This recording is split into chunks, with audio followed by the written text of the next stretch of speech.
Hi guys, it's MJ, the student actuary, and I'm going to be making a video on Pokemon. And the video is going to be on advanced strategies. So Pokemon Go, it's this new app, everybody's playing it, and a lot of videos have come out on giving beginners tips and all that type of stuff.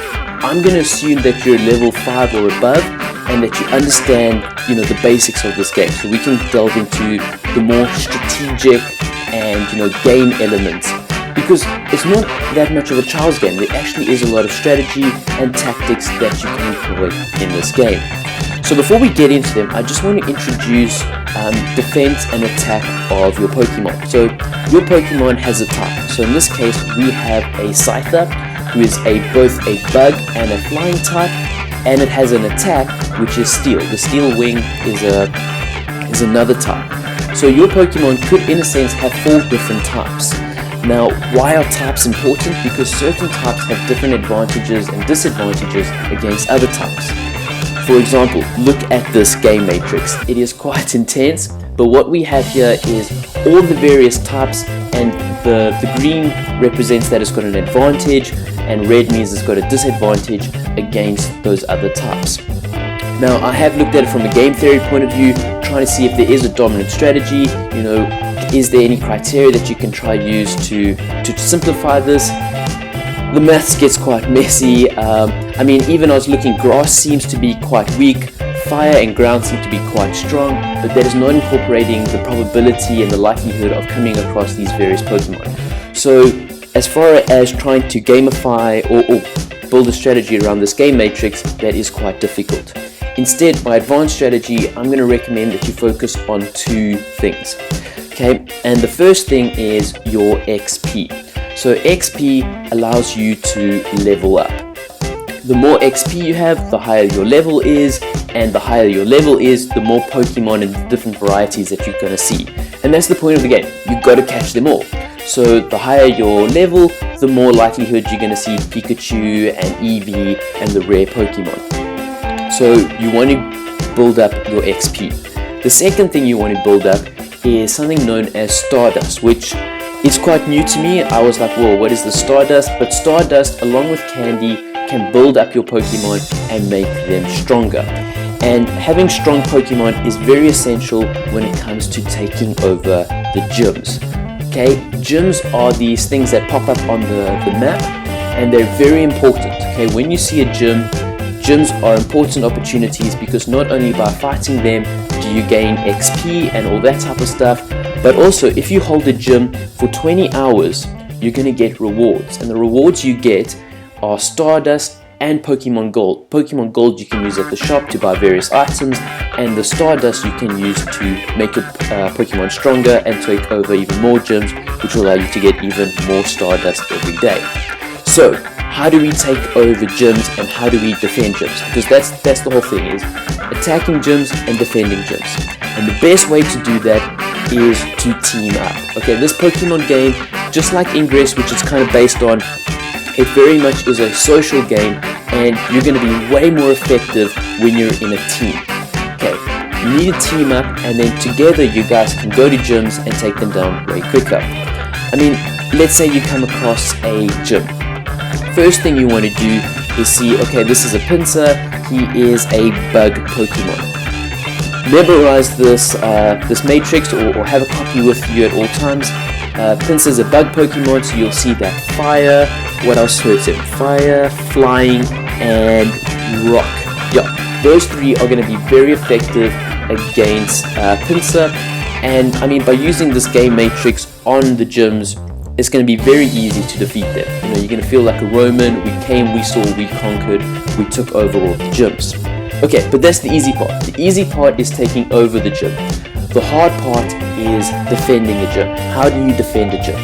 Well, first of all, I'm going to show you how not to defend. Okay, this is the worst thing you can do in Pokemon, is to go and put a Magikarp with a combat power of 10 in a gym. Okay, this is terrible, and it's terrible for 2 reasons. One, it's gonna upset your team, because anybody else who's gonna want to come and train at this gym and try boost its prestige is gonna take forever, because every time they beat this Magikarp, because the combat power is so low, it's only gonna give a fraction of prestige. which means it's going to take hours and hours to level up this gym. Also, I mean, you can see there I was only level 8, so I didn't know what I was doing. And I was like, yeah, I've got my first gym, I've got my Magikarp. But I mean, if another Pokemon comes, I mean, one hit and the Magikarp dies, which means it's going to be very, very easy for the other teams to take over a gym that is defended by a Magikarp. So don't defend it with a Magikarp. Okay, now that we know what not to do, I'm going to talk to you guys about what you should do. I would recommend putting in Pokemon that only have one type. So let's say that Scyther, it was both bug and flying. I would recommend against using Scyther as a defending Pokemon. Rather put a Pokemon that just has one defense. This is going to make it less vulnerable to various attacks.